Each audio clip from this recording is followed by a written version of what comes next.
Gözlükle size bakmak, teleskopla yıldızlara bakmak gibi bir şey. İddia ediyorum ki siz bir yıldızsınız. Gökyüzündeki en güzel yıldız.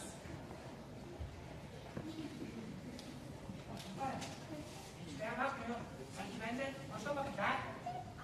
Şimdiki kızlar öyle niyetlerini açık açık belli etmezler. Naz edilme diye anla göre. Çok güzel. Gel kızım gel. Gel. Bak seninkilerle tanıştıracağım. Bak güzeller güzeli Aymış. Üvey anam olmuş kendisi. Gel bu da kızım Neyman. Sana bir hoş geldin. İşte. Hoş geldin.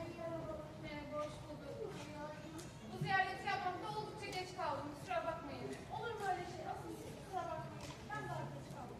Boyun kadar kızımın olması sizi korkutmasın güzelim. Zaten kötü otlar insanın gözü önünde